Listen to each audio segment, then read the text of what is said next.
नमस्कार दोस्तों, कल हमने एलिमेंट्स और फैक्टर्स की बात की थी ग्रुप में जो भूमिका निभाते हैं।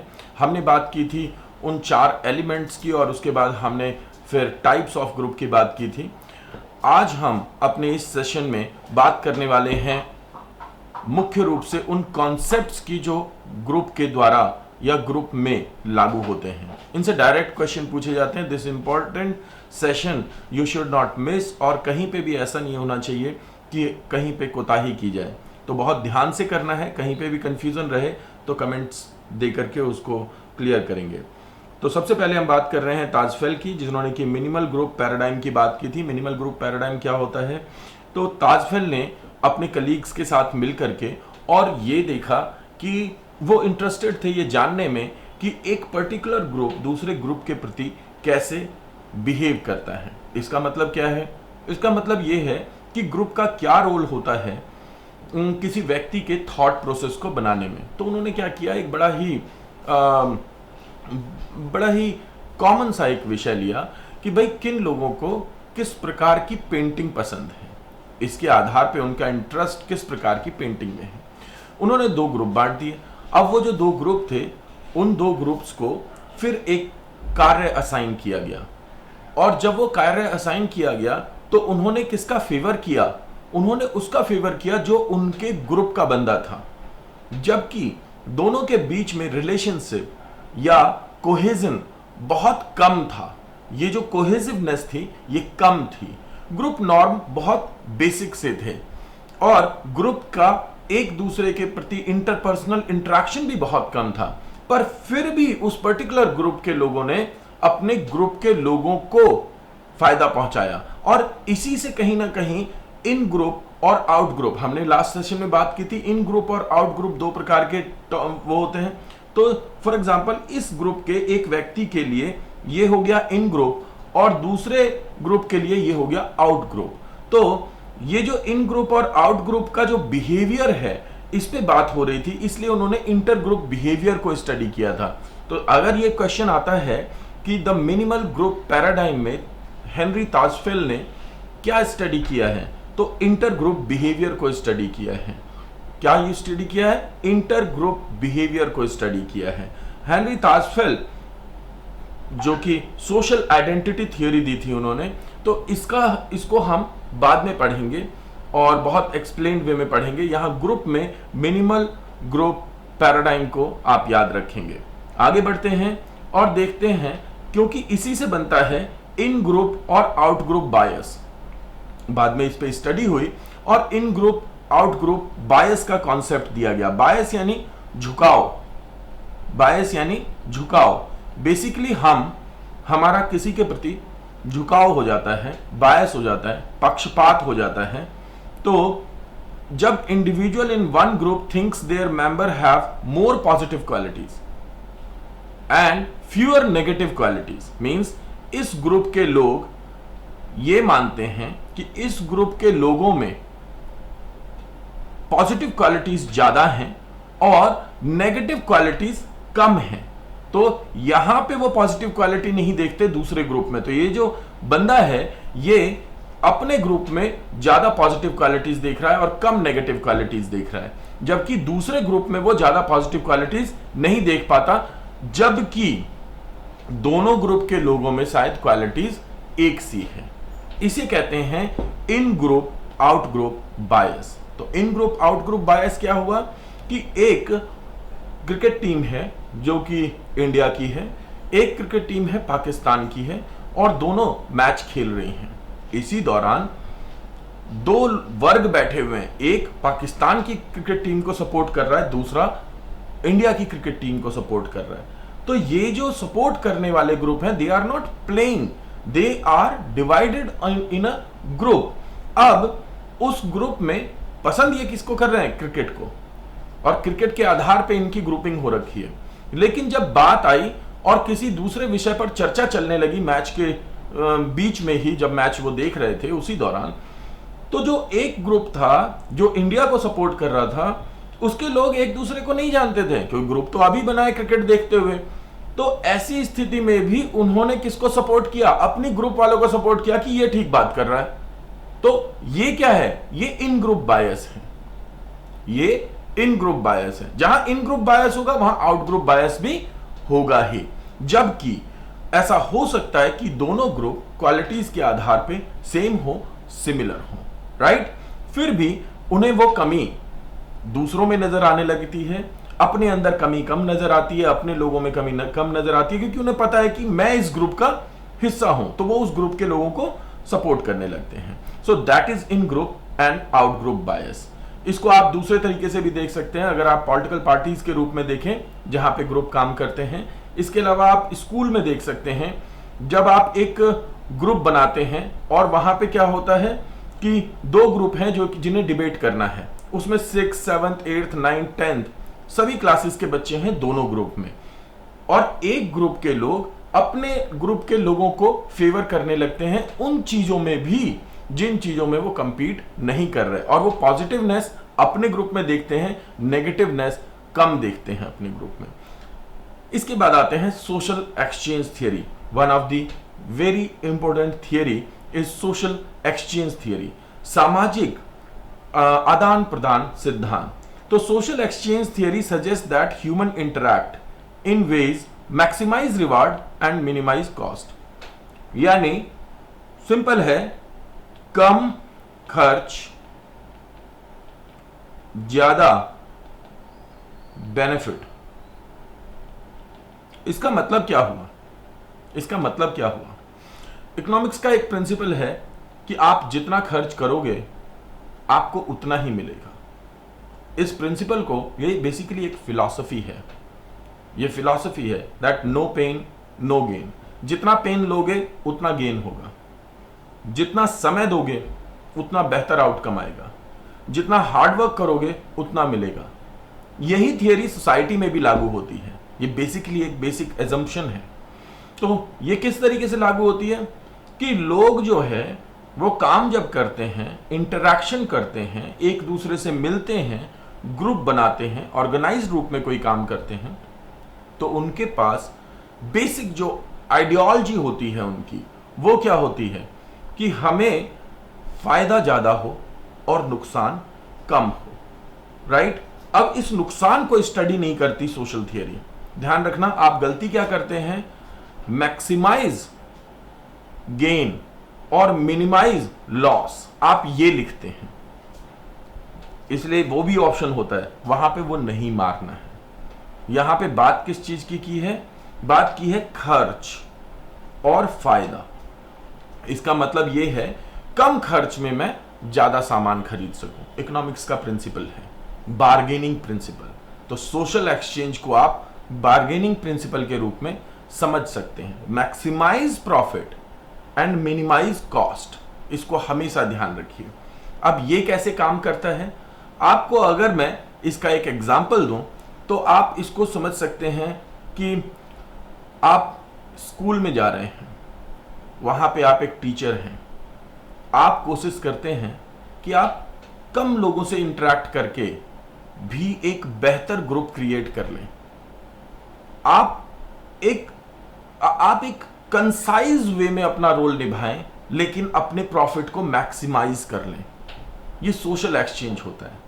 दूसरी बात, हम जब बेसिकली एक टीचर के रूप में कह सकते हैं, एक आम आदमी के रूप में कह सकते हैं, हम किसी भी एक परिस्थिति में होते हैं, हमें वहां जाकर के अपनी भूमिका निभानी होती है, किसी से बात करनी होती है, किसी से समझना होता है, तो हम यहाँ पे क्या सोचते हैं, उन लोगों के बीच में हम ये सोचते हैं कहीं ऐसा ना हो कि ये मेरा ज्यादा फायदा उठा लें और मैं इसका कम फायदा उठाऊं। इसका मतलब क्या हुआ, दो दोस्त हैं और वो एक ग्रुप का हिस्सा बनते हैं, और जब वो पढ़ाई कर रहे होते हैं तो वो ये सोचते हैं कि मेरे को इस ग्रुप से ज्यादा प्राप्त होना चाहिए और मैं इस ग्रुप को कम दूं, यानी कि मेरे कम इनपुट में मेरा ज्यादा आउटपुट होना चाहिए।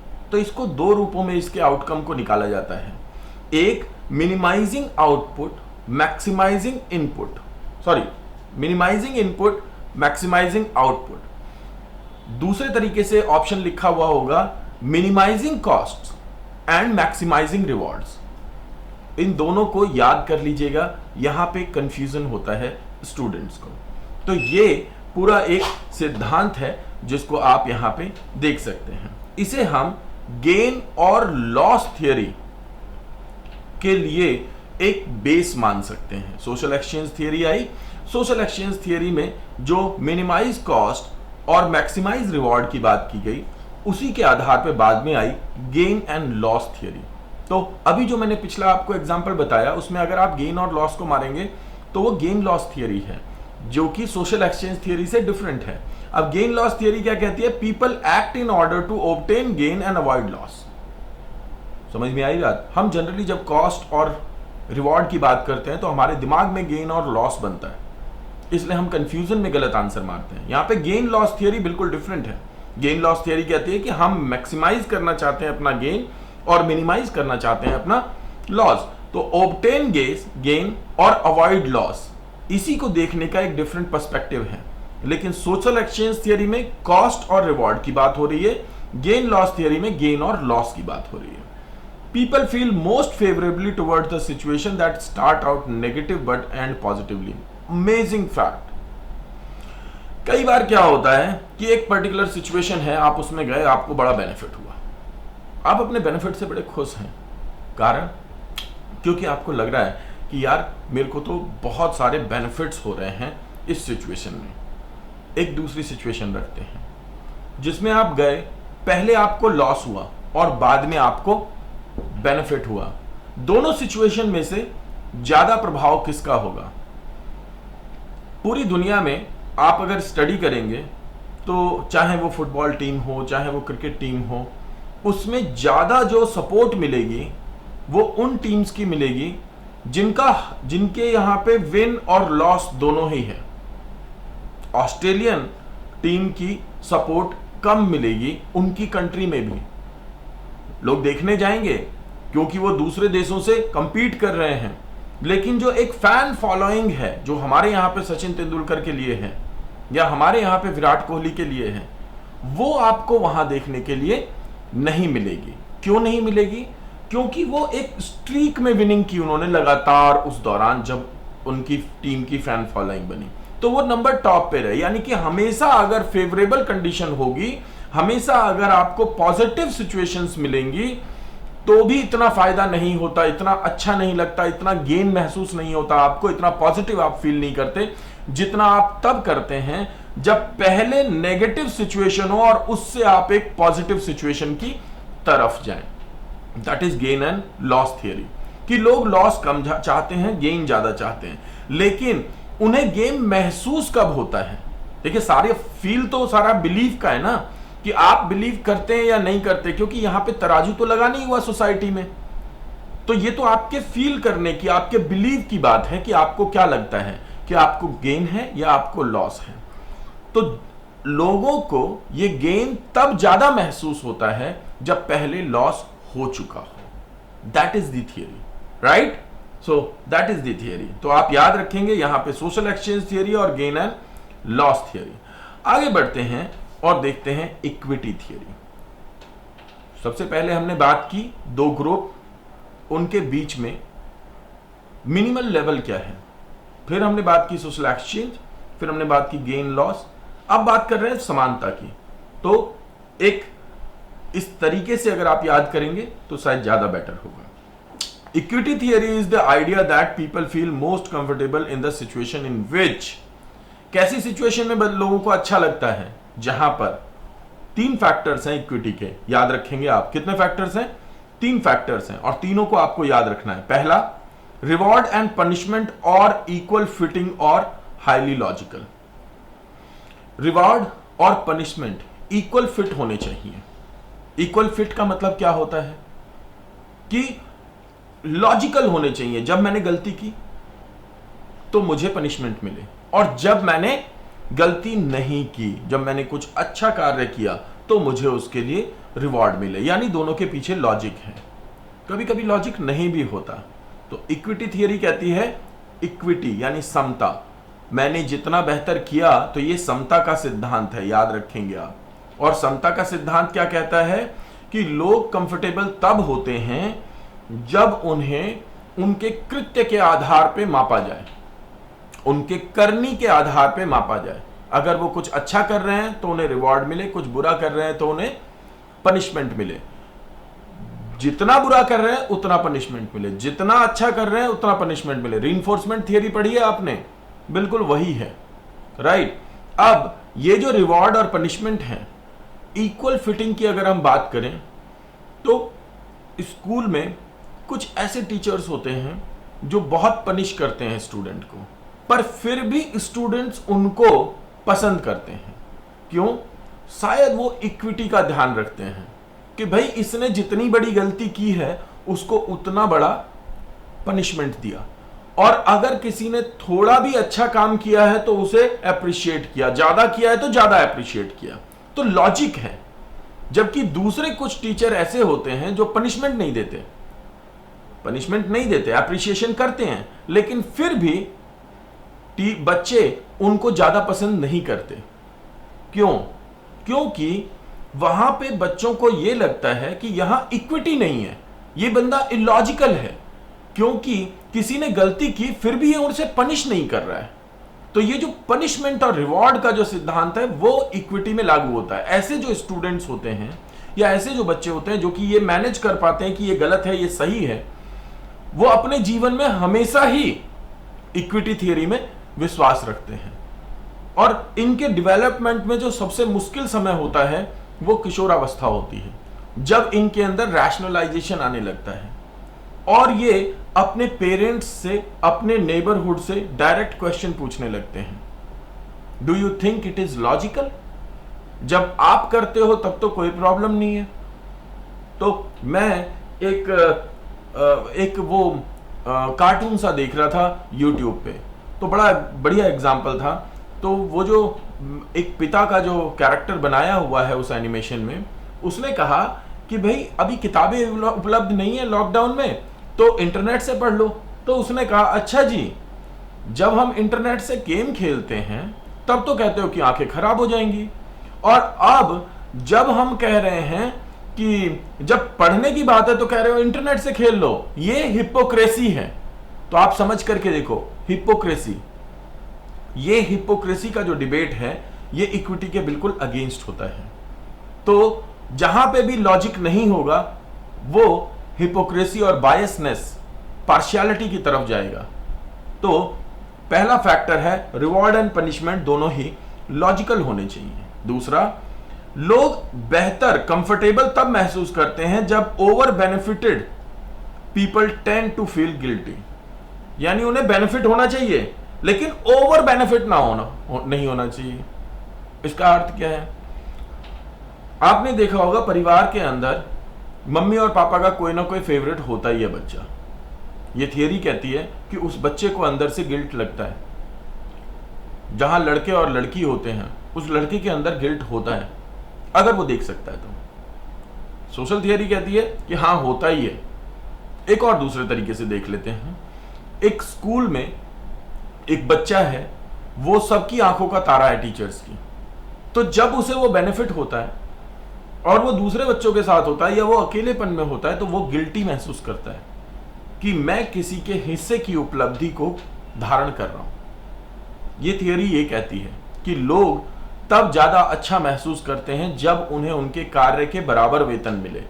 अगर उन्हें कार्य से ज्यादा वेतन मिलता है तो उन्हें गिल्टी महसूस होता है, और अगर कार्य से कम वेतन होगा तो डिससेटिस्फैक्शन होगा। तो या तो व्यक्ति डिससेटिस्फैक्शन में रहेगा या गिल्टी में रहेगा। और ये जो इक्विटी थियरी है ये कहती है कि लोग डिससेटिस्फैक्शन और गिल्टी दोनों ही अवॉइड करना चाहते हैं। वो लॉजिकली ये चाहते हैं कि हमें जितना काम किया है उतनी हमें सैलरी मिल जाए। सो लॉजिकल डिस्ट्रीब्यूशन होना चाहिए रिसोर्सेज का। रैंडम और illogical punishment make people anxious. Random या इलॉजिकल पनिशमेंट या रिवॉर्ड, यहां पे तो सिर्फ पनिशमेंट लिखा है लेकिन रिवॉर्ड भी। इलॉजिकली अगर रिवॉर्ड मिल गया, मतलब आपने किसी बच्चे को बुलाया और कहा ले बेटा चॉकलेट खा ले, लेकिन उसने किया क्या? लॉजिक नहीं है। Why are you giving me this chocolate? तो इलॉजिकल। इससे वो चिंतित होते हैं, अरे यार इसका कहीं इरादा गड़बड़ तो नहीं है, और हो सकता है। ये जो रैंडम और इलॉजिकल पनिशमेंट होते हैं, जो कि घर पे मम्मी पापा कई बार दे देते हैं, ये क्योंकि पापा का मूड खराब है, कल हमने बात की थी इस पे। ये जो पनिशमेंट है, ये अगर इलॉजिकल है या रैंडम है तो ये लोगों को चिंतित महसूस करवाते हैं। तो वो कंफर्टेबल कब क्यों महसूस करेंगे? जब ये लॉजिकल होंगे और रैंडम नहीं होंगे। Next theory, Morton Deutsch. Morton Deutsch का जो सिद्धांत है वो बहुत ही मजेदार एक काम किया था इन्होंने। ये देखना चाहते थे दो चीजों के बीच में रिलेशन, एक तो है कंपटीशन और दूसरा है कोऑपरेशन। क्या? कंपटीशन और कोऑपरेशन। इन्होंने ऑब्जर्वेशन मेथड को अपनाया और रिसर्च की। हमने कल बात की थी कि ऑब्जर्वेशन मेथड को अपनाया जाता है जब भी सोशल साइकोलॉजी की रिसर्च की जाती है, ग्रुप की।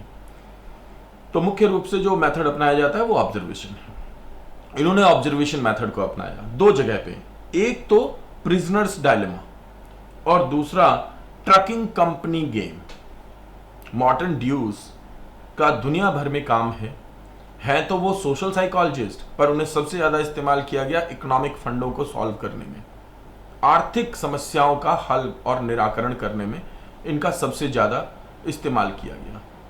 राइट? तो क्या किया गया इस दौरान? इन्होंने प्रिजनर डायलेमा को स्टडी किया और ट्रकिंग कंपनी गेम को गेम थियरी दी इन्होंने। और इन्होंने क्या किया, मैं आपको पहले एक पूरा किस्सा बताता हूं। आपने फिल्में देखी होंगी, उन फिल्मों में कभी कभी चोर पकड़े जाते हैं या जो क्रिमिनल होते हैं वो पकड़े जाते हैं। इन क्रिमिनल की अपनी एक साइकोलॉजी होती है, उसे क्रिमिनल साइकोलॉजी कहते हैं। तो उस पर बहुत शोध हुआ है। तो ये जो क्रिमिनल होते हैं इनको एक साथ बिठा करके भी कभी कभी क्वेश्चन पूछे जाते हैं, लेकिन जनरली क्या होता है कि दो बंदे पकड़े गए एक ग्रुप के, तो एक को एक कमरे में बिठाते हैं और दूसरे को दूसरे कमरे में बिठाते हैं और फिर उनसे क्वेश्चन पूछते हैं। तो मॉर्टन ड्यूज ने स्टडी की और इस एजम्पशन को स्टडी करते हुए उन्होंने आउटकम दिया कि होना यह चाहिए, इन दोनों के बीच में कॉपरेशन होना चाहिए, इन दोनों को एक दूसरे पे बिलीफ रखना चाहिए। तो बिलीफ और कॉपरेशन क्यों? इन्हें यह सोच लेना चाहिए कि दोनों को ही साइलेंट रहना चाहिए, चुप रहना चाहिए, कुछ नहीं कहना चाहिए। पर ये दोनों ही क्या करते हैं? किसी के अंदर भी पूरा विश्वास नहीं है दूसरे के प्रति, किसी आदमी में ही नहीं है, किसी व्यक्ति में ही नहीं है विश्वास। इसलिए इन्हें लगता है कि कहीं दूसरा इंफॉर्मेशन को दे दिया उसने, किसी दूसरे व्यक्ति ने, और उसके बदले उसने अपनी सजा को कम करवा लिया, तो मैं तो फंस जाऊंगा क्योंकि मैंने ऐसा नहीं किया। इसलिए दोनों ही बोल देते हैं। तो बेसिकली जिस वक्त इन्हें चुप रहना चाहिए उस वक्त ये दोनों ही बोल देते हैं, दे स्पिल देयर बीन्स, ये अपना सारा रायता फैला देते हैं। जबकि इन्हें उस वक्त क्या करना चाहिए था? उस वक्त इन्हें चुप रहना चाहिए था। That was Morton Deutsch theory. तो ये प्रिजनर्स डायलेमा होता है कि चुप रहूं या बोलूं। तो क्योंकि उसके अंदर विश्वास से कहीं ज्यादा अविश्वास है, इसलिए वो बोल देता है। और एक नहीं बोलता, दोनों ही बोल देते हैं। जबकि होना यह चाहिए था कि उसे चुप रहना चाहिए था, तो वो चुप नहीं रहा और उसने सारी बात को उगल दिया। ये स्टडी की मॉर्टन ड्यूस ने। Second study, trucking company game. दो ट्रक चलाने वाली, ट्रांसपोर्टेशन वाली कंपनियां थी, दोनों को स्टडी किया मॉर्टन ड्यूस ने। एंड ही फाउंड कि हमने इन दो कंपनियों को, अगर ये दो कंपनियां आपस में मिल जाती और कॉपरेट करती और एक प्राइस निर्धारित कर देती, तो मजबूरन जो उस क्षेत्र के लोग थे काम करवाने वाले, उन सबको इनके निर्धारित प्राइस पे काम करना पड़ता। पर दोनों कंपनियों की बातचीत के बाद भी दोनों के बीच में अविश्वास था। और अविश्वास इस बात को लेकर के था कि कहीं अगर ऐसा हुआ, फिर से समझ लीजिए, कहीं अगर ऐसा हुआ कि मेरी जो मेरी कंपनी के कंपटीटर हैं वो, और उन्होंने अगर अपने रेट कम कर दिए और मेरे रेट ऊंचे रह गए, तो मैं तो मार्केट से बाहर हो जाऊंगा। तो उनके अंदर कॉपरेशन की बजाय कंपटीशन हो गया, और ऐसी स्थिति में दोनों कॉपरेट नहीं कर पाए। दोनों को निर्धारित तो खुद प्राइस कर लेने चाहिए थे, बट उन्होंने किया नहीं और वो कंपटीशन में लगे रहे। और इसके कारण क्या हुआ, अल्टीमेटली कंज्यूमर को बेनिफिट हो गया और कंपनी को बेनिफिट नहीं हुआ। ये सोशल साइकोलॉजी में ग्रुप की एक महत्वपूर्ण थियरी है, how people react when they know, जब उन्हें पता हो कि उन्हें कॉपरेट करना है फिर भी वो कॉपरेट नहीं करते, because they have lack of belief for other groups. So cooperation and competition की जरूरत है, इसलिए प्रिजनर डायलेमा और दूसरा जो ट्रकिंग कंपनी थी, दोनों को स्टडी किया गया, लेकिन पाया गया कि ये जो गेम थियरी है इसमें स्ट्रगल है दोनों के बीच में। और होता क्या है, मोस्ट ऑफ द टाइम लोग अपना रायता खुद ही फैला देते हैं, और वो कॉपरेशन जहां उन्हें करना चाहिए वो वहां पे कंपटीशन को प्रेफरेंस दे देते हैं, और इस तरीके से उनका नुकसान हो जाता है। That is the theory which is called prisoner's dilemma and the trucking company game. आप याद रखेंगे मॉर्टन ड्यूस का नाम, क्योंकि मॉर्टन ड्यूस पे थियरी आ सकती है, इंपॉर्टेंट है। Next is influence of group on individual behaviour. सबसे महत्वपूर्ण सेक्शन है जिसपे से डायरेक्ट क्वेश्चन पूछे जाते हैं, right. Influence of group on individual behaviour. एक ग्रुप का क्या इन्फ्लुएंस होता है एक इंडिविजुअल के बिहेवियर पे।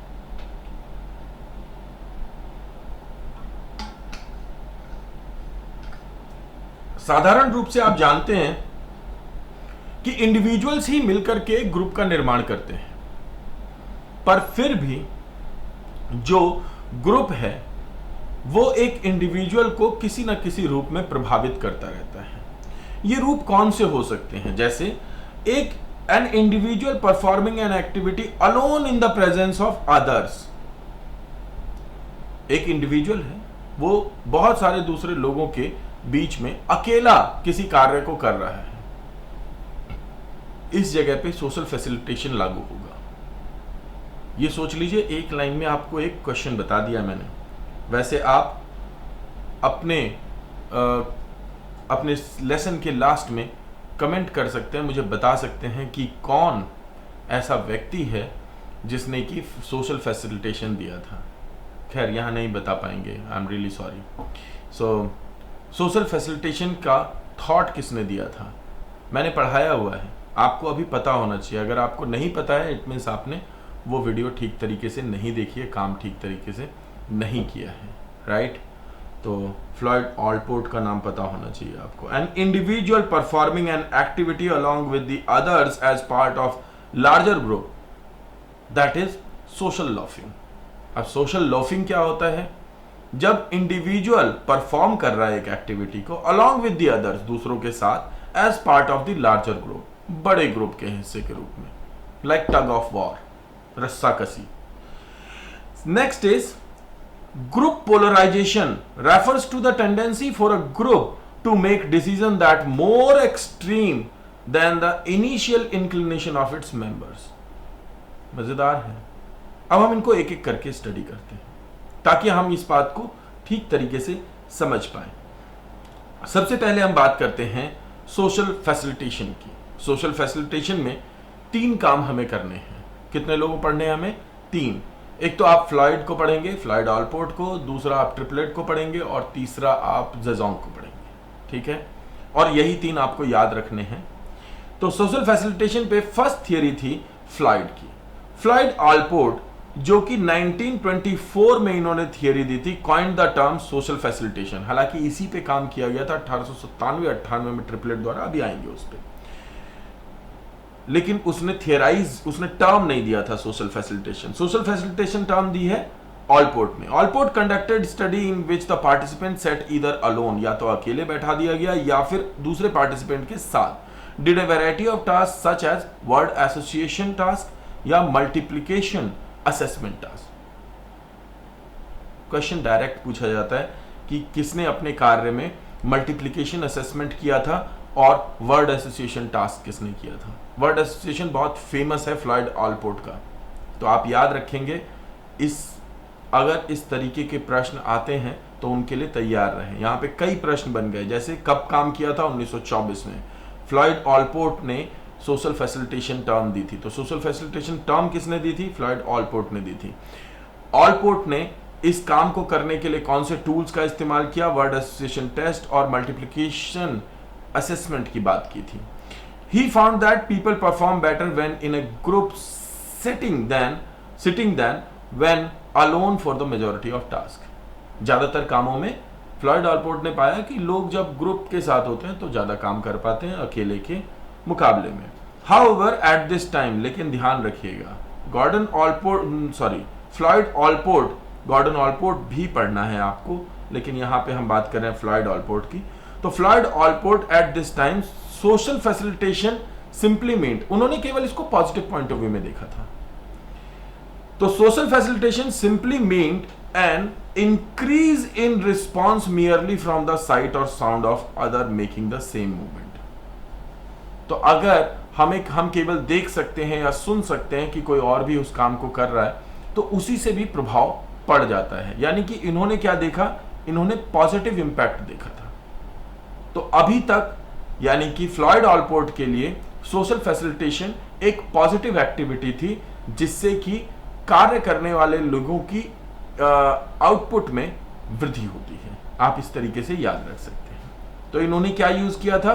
वर्ड एसोसिएशन टास्क और मल्टीप्लिकेशन असेसमेंट यूज किया था, और जो टर्म दिया था उसे कहते हैं मियर प्रेजेंस इफेक्ट। याद रखेंगे, मियर प्रेजेंस इफेक्ट पे काम किया था फ्लॉयड ऑलपोर्ट ने। मियर प्रेजेंस इफेक्ट, मियर मतलब बस केवल जरा सी प्रेजेंस भी है तो उसका भी प्रभाव पड़ेगा, और प्रभाव कैसा पड़ेगा? पॉजिटिव पड़ेगा। इसलिए अभी इसमें काम करने की बहुत जरूरत थी, क्योंकि ये वो एनालिसिस नहीं है जिस तरीके से हम आज सोशल फैसिलिटेशन को जानते हैं। हम सोशल फैसिलिटेशन को कैसे जानते हैं? जैसे ट्रिपलेट ने और ज़ेज़ोंग ने स्टडी किया था। ट्रिपलेट ने 1897 में, यानी कि काम तो फ्लॉयड ऑलपोर्ट से पहले का था, लेकिन क्योंकि इन्होंने टर्म नहीं दी थी, इसलिए इस टर्म का जन्मदाता इन्हें नहीं माना जाता है। सिमिलरली उसी तरीके से जैसे कि स्ट्रक्चरलिज्म में सबसे पहले काम तो विल्हेम वुंट का था, लेकिन इस टर्म को कॉइन किया था उनके स्टूडेंट टिचनर ने। तो स्ट्रक्चरलिज्म की शुरुआत तो वुंट से है, लेकिन उसका जन्मदाता, उसकी टर्मिनोलॉजी को लाने वाला टिचनर कहलाता है, राइट। उसी तरीके से ट्रिपलेट ने 1897-98 में काम किया था, और काम कैसा था? एक अनोखा काम जिसको आज भी सोशल साइकोलॉजी में हर जगह पे स्टडी किया जाता है। इन्होंने इफेक्ट देखा on performance having an audience. Simple, अगर ऑडियंस है तो परफॉर्मेंस पे क्या प्रभाव पड़ता है।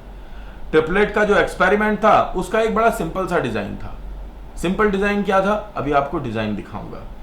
एक साइकिलिस्ट की परफॉर्मेंस थी दो रूपों में। एक बंदा था जिसे कि साइकिल चलानी थी दो जगहों पे, यानी कि एक बंदा था जिसको कि साइकिल चलवाई गई जिस वक्त कोई ऑडियंस नहीं है।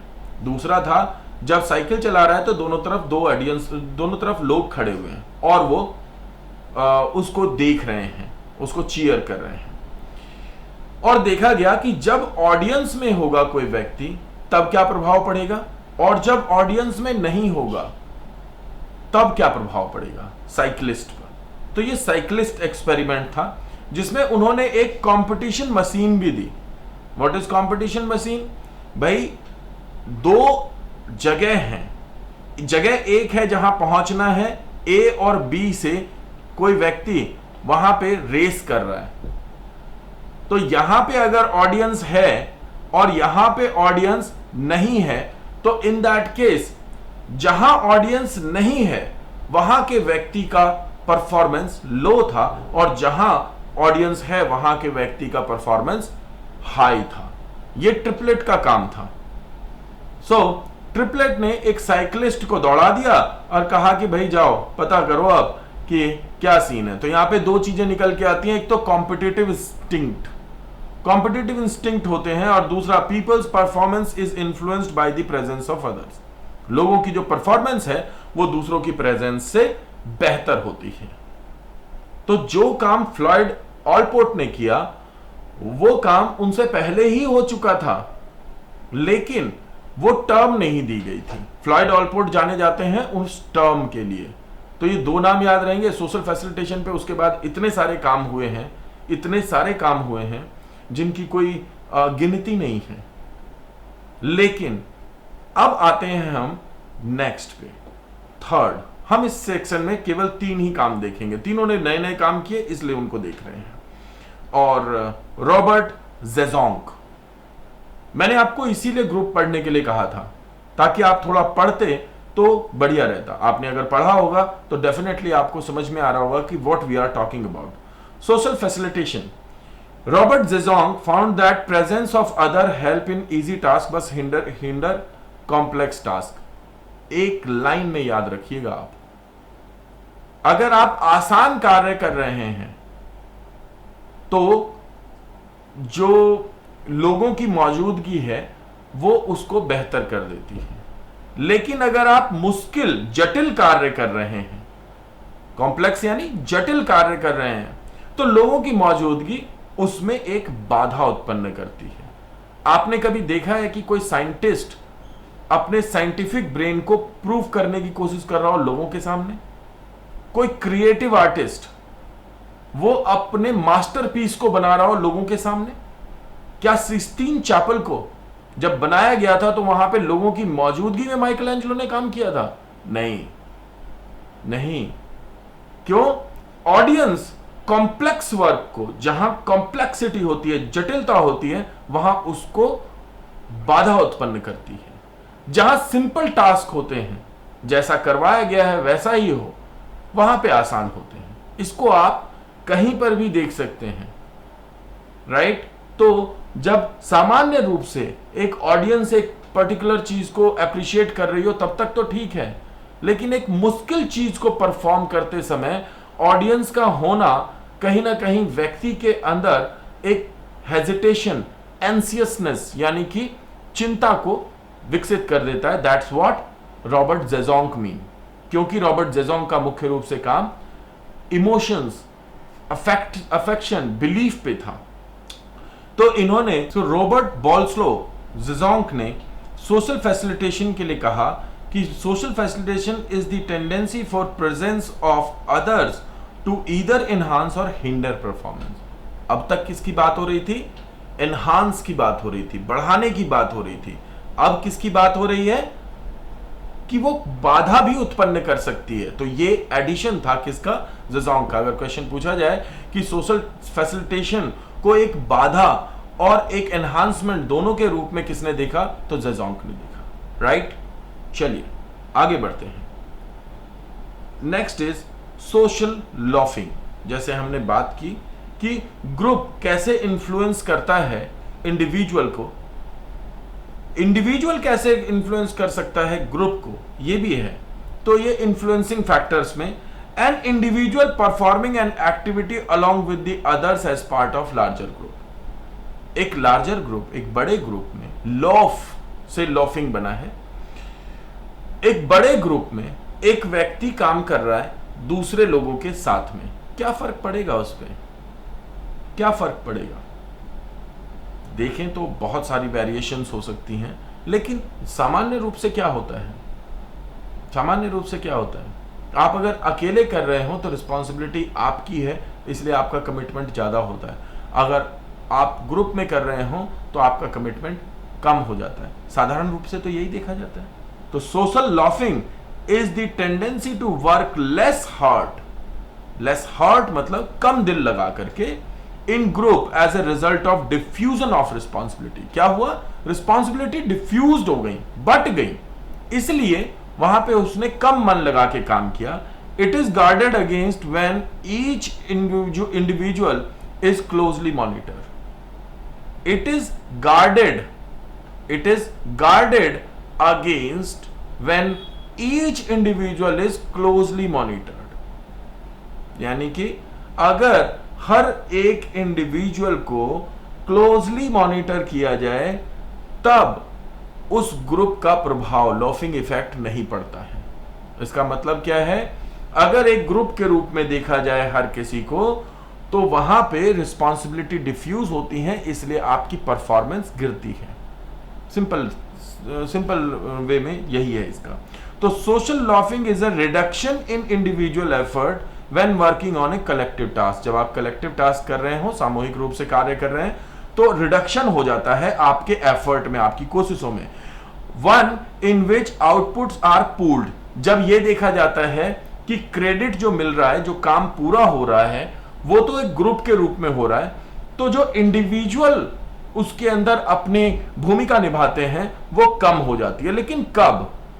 तब जब सबको एक ग्रुप के रूप में ऑब्जर्व किया जाता है। अगर इंडिविजुअली आपको ऑब्जर्व किया जा रहा हो तो आपकी भूमिका बढ़ती है। जैसे कि एक फुटबॉल फील्ड पे पूरी टीम के हर एक प्लेयर को ऑब्जर्व किया जा रहा होता है, तो सब अपनी अपनी बेहतर भूमिका में आते हैं। लेकिन वहीं अगर एक टग ऑफ वॉर चल रहा है, यानी रस्साकशी चल रहा है, लोग एक तरफ से कुछ लोग रस्सी खींच रहे हैं और दूसरी तरफ से कुछ खींच रहे हैं, तो वो अपनी 100% क्षमता का उपयोग नहीं करते। क्यों? क्योंकि उन्हें क्लोजली ऑब्जर्व नहीं किया जा रहा हर इंडिविजुअल को। तो ऐसी स्थिति में वो क्या करते हैं, उनका जो रिस्पॉन्स है, उनका जो परफॉर्मेंस है, वो गिरता है। तो जब भी कलेक्टिव टास्क हो, एक सामूहिक ग्रुप वर्क में इंडिविजुअल परफॉर्मेंस गिरती है अगर इंडिविजुअली आपको मॉनिटर नहीं किया जा रहा है। That is the theory. आगे बढ़ते हैं। This phenomena has been demonstrated in many experiments by Latane. Latane ने इस पे बहुत सारे काम किए हैं। His associates who asked group of male students to clap और cheer as loudly as possible as the experimenter, they मतलब were interested in knowing how much noise people make in social setting। लोगों से बोला गया भाई चीखो। अब लोगों के जब चीखने की बात आती है, अगर इंडिविजुअली आपको चीखना हो, सोच करके देखो, आपके घर में अगर आपके छोटे भाई बहन ने, किसी ने कुछ गड़बड़ कर दिया हो और फिर आप उसके ऊपर चीख रहे हैं, तो आपका गला किस प्रकार घैंट बन जाता है, मतलब उसके अंदर से जो आवाज आती है। लेकिन अगर आपको एक ग्रुप में चीखने के लिए कहा जाए, तब तो आपका जो कलेक्टिव रिस्पॉन्स है उसमें आपकी भूमिका कम रहती है, राइट? तो इसको ध्यान रखें। वरना आपने स्कूल का जनगण मन का एग्जाम्पल देख लें, वो दया कर दान भक्ति का या जनगण मन में आगे वाले तो बेचारे गाते भी हैं क्योंकि वहां पे क्लोजली ऑब्जर्व किया जा रहा है, और पीछे वाले क्या करते हैं? पीछे वाले तो कुछ कुछ ऐसे मुंह करते रहते हैं, वो मुंह चलता रहता है। और कई बार तो मैंने जब पीछे जाकर के देखा, स्कूल्स में जब हम जाते हैं तो मैंने देखा तो बच्चे केवल मुंह हिला रहे हैं, बोल नहीं रहा कोई, और कुछ तो ऐसे खड़े होकर के कोई मुंह में हाथ डाल रहा है, बेसिकली क्योंकि वो कलेक्टिवली एक साउंड आ रहा है, क्लोजली कोई मॉनिटर नहीं कर रहा है, इसलिए दैट डजंट मैटर। और कभी पूछ करके देखना फर्स्ट, सेकंड और थर्ड स्टैंडर्ड के बच्चों से कि जनगण मन, अच्छा कुछ केसेस में तो 8वीं 9वीं 10वीं वालों से भी, लेकिन फर्स्ट सेकंड थर्ड के बच्चों से पूछ करके देखिए कि सुबह जब आप प्रेयर करते हो तो उसमें आप जनगण मन गाते हो, जरा सुनाना तो। वो उसकी वो ध्वनि सुनाएगा जो कि मैच तो पूरी करेगी, पर शब्द उसमें शायद ही कहीं मिले आपको। और फिर आपको पता चलेगा कि जब हम ग्रुप में परफॉर्म करते हैं तब किस तरीके से परफॉर्म करते हैं। खैर, लोफिंग इफेक्ट कहते हैं इसे, ठीक है। ग्रुप पोलराइजेशन, जेम्स स्टोनर, याद रखेंगे, मजेदार चीजें हैं। और इसके बाद जो एक सेक्शन और आएगा वो और ज्यादा है। मैं थोड़ा सा पढ़ रहा था तो मुझे कुछ कुछ चीजें मिली, मुझे लगा कि कंप्लीट करके आगे चलेंगे, क्योंकि हालांकि पिछला पेपर बहुत रीच में आया है, पिछले जो 2 पेपर हैं, लेकिन फिर आपको और हमें सभी को पता है कि DSSB बोर्ड बहुत ही अनप्रिडिक्टेबल है। ऐसा हो सकता है कि पेपर थोड़ा सा मुश्किल हो जाए, तो हमें ओवरऑल तैयारी करनी होगी। कुछ एरियाज ऐसे हैं जो कि छूट ना जाए। तो हालांकि मैं इसे आज कंप्लीट करना चाह रहा था, लेकिन फिर कुछ नई चीज़ें आ गई तो एक और लगेगा। जेम्स स्टोनर ने ग्रुप पोलराइजेशन पे काम किया और उन्होंने कहा, group shows another tendency refer to as group polarization. It has been found that group are more likely to take extreme decisions than individual alone. यानी ग्रुप में रह करके हम एक्सट्रीम डिसीजन ले लेते हैं, इंडिविजुअल नहीं ले पाता, राइट? फॉर एग्जाम्पल, आप क्लाइंबिंग पे जा रहे हैं, रॉक क्लाइंबिंग, और वहां पे अगर आप अकेले अगर उस पूरे माउंटेन को देखें तो आप कहते हैं भाई मैं तो नहीं चढ़ रहा, लेकिन क्योंकि आप एक ग्रुप के साथ में हैं, वो पूरा ग्रुप तैयार हो गया, आपने कहा चलो मैं भी चलता हूं, है ना। दिसंबर में हम लोग गए ऋषिकेश। अब दिसंबर में ऋषिकेश का मतलब गंगा मैया की स्थिति कैसी होती है, एकदम चिल्ड, राइट। और जब मैं सुबह सुबह उठ करके 5 o'clock के आसपास जा करके वहां पे खड़ा हुआ गंगा के किनारे, बड़ा अच्छा लग रहा था, लेकिन बहुत ठंडा भी लग रहा था, तो मेरी बैंड भी बज रही थी। तो मैंने सोचा तो था कि सुबह सुबह जाकर के स्नान करूंगा, लेकिन मैंने किया नहीं। फिर दोपहर में एक बार और गए, 1-2 लोग और गए, कोई भी नहीं स्नान करके आया। लेकिन वही पूरा ग्रुप जब हम थोड़ी देर के बाद गए एक साथ शाम में 4 बजे, तो सडनली सबने एक दूसरे को ऐसे इंड्यूस किया कि हमने कहा चलो नहा लेते हैं, और फिर सभी लोग जाकर के और उसमें कूद गए गंगा जी में। तो इसका मतलब क्या हुआ, व्हाट हैपेंस, वहां पे ग्रुप ने एक वो एक्सट्रीम स्टेप ले लिया जो कि अकेले आप नहीं ले सकते थे। तो ग्रुप के कारण एक्सट्रीम स्टेप आ जाता है। इसी को कहते हैं ग्रुप आपको पोलराइज कर देता है, एक पोल पे ध्रुवीकरण कर देता है, तो इसे कहते हैं समूह ध्रुवीकरण, ठीक है। तो ये जो ध्रुवीकरण होता है, ये समूह के अंदर क्षमता होती है ध्रुवीकरण करने की। तो ग्रुप इन्फ्लुएंस कर देता है इंडिविजुअल को, राइट। तो जेम्स स्टोनर का काम था ये। The strengthening of the group's initial position as a result of group interaction and discussion, याद रखेंगे सबसे महत्वपूर्ण रोल किस चीज का होता है, ग्रुप पोलराइजेशन में सबसे महत्वपूर्ण रोल किसका होता है। डायरेक्ट क्वेश्चन है, डायरेक्ट क्वेश्चन है, ये सोच लीजिए कि पेपर से पढ़ रहा हूं। तो ग्रुप पोलराइजेशन में सबसे ज्यादा प्रभाव किस चीज का होता है, इंटरैक्शन और डिस्कशन का होता है। इंटरैक्शन और डिस्कशन के द्वारा लोग अपने अपने रीजन देकर के, रैशनैलिटी के द्वारा वहां पे एक रीजनेबल चॉइस बना देते हैं, जो कि एक अनअचीवेबल चॉइस होती है। अनअचीवेबल चॉइस को रीजनेबल चॉइस बना देते हैं, और इसके कारण ग्रुप इंडिविजुअल को इन्फ्लुएंस कर देता है। That is called polarization, right. So group polarization studied by James Stoner is the concept that group discussions generally serves to strengthen the already dominant point of view. already dominant point of view, dominant point of view कौन सा हुआ, जो group के अंदर dominant position में होते हैं उनका जो पॉइंट ऑफ व्यू है वो डोमिनेंट पॉइंट ऑफ व्यू होता है।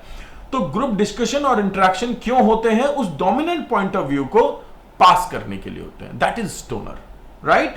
तो this explains the risky shift, this explains the risky shift. Risky shift मतलब भाई उस दिन हम जब नहाने के लिए गए तो बीमार पड़ने के पूरे चांसेस थे, ठीक है। वो तो जवान थे तो झेल गए, अब जाएं तो क्या होगा, अब जाएं तो क्या होगा, लाना पड़ेगा, आ थोड़ी पाएंगे फिर खुद।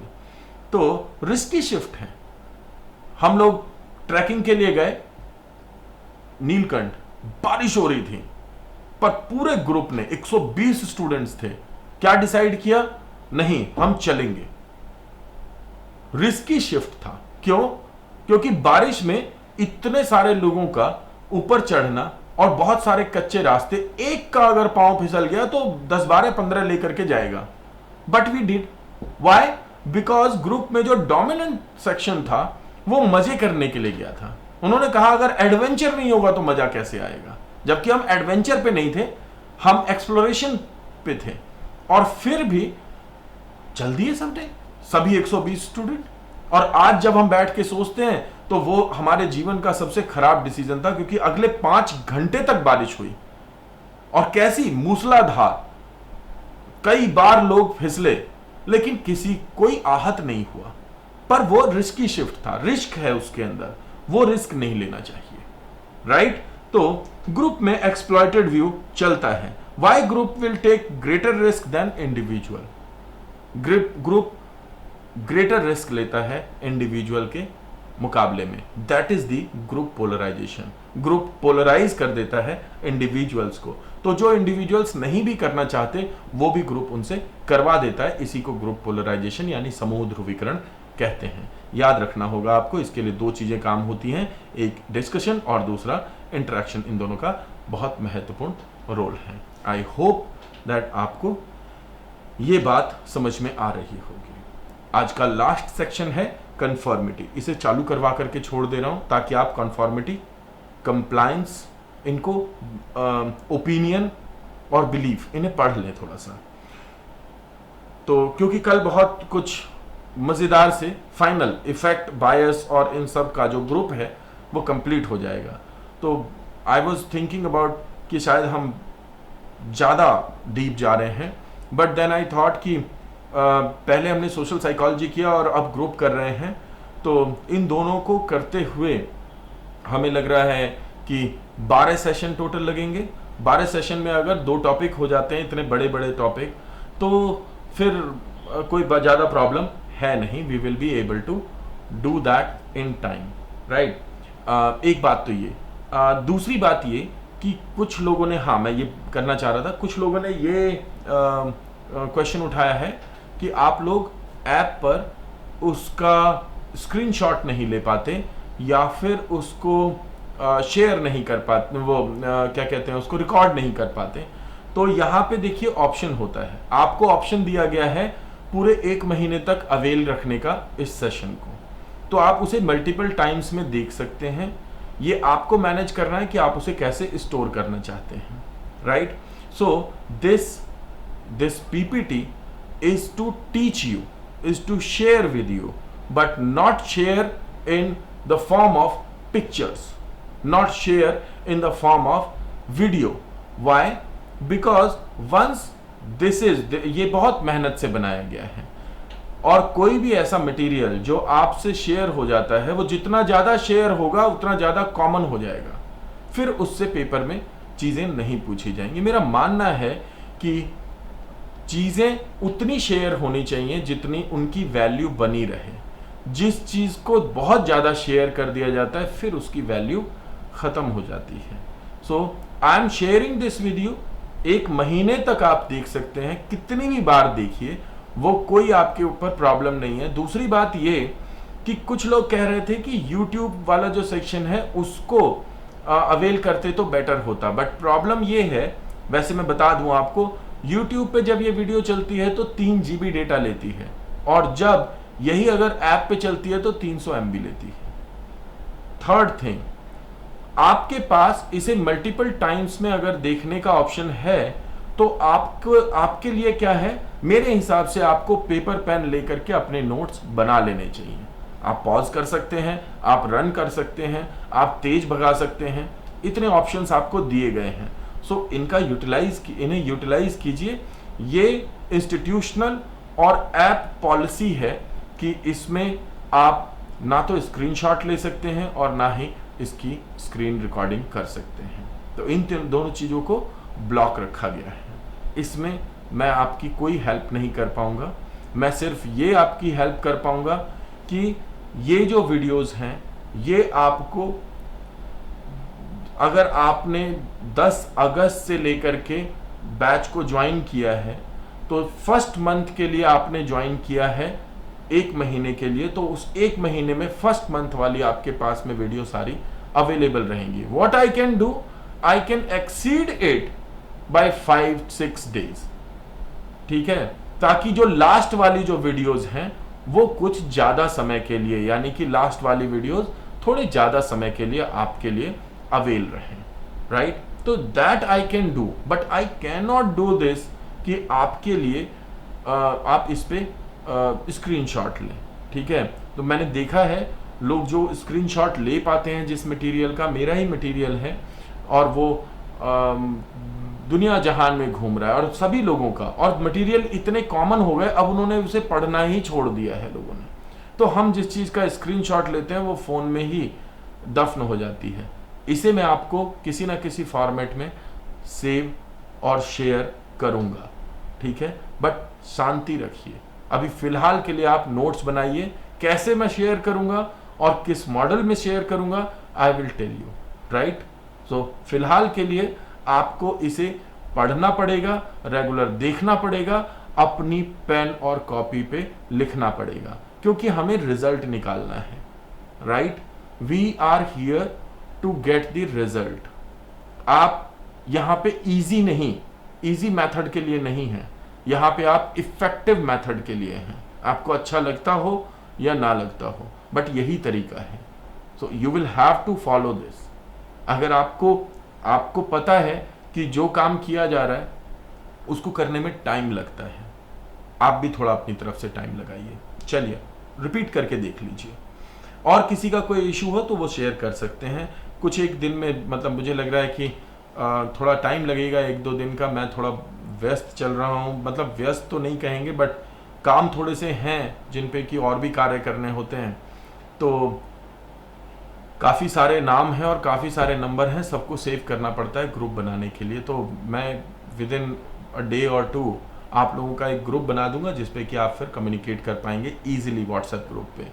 ठीक है, जो लोग व्हाट्सएप यूज़ नहीं करते हो उनको व्हाट्सएप डाउनलोड करना पड़ेगा, क्योंकि आप सबके फ़ोन नंबर हैं मेरे पास में, लेकिन सभी की मेल आईडी नहीं है। अगर सभी की मेल आईडी होती तो मैं मेल पे एक ग्रुप बना देता, जो मेरे लिए ज़्यादा आसान होता है क्योंकि मैं उसी के थ्रू काम करता हूँ।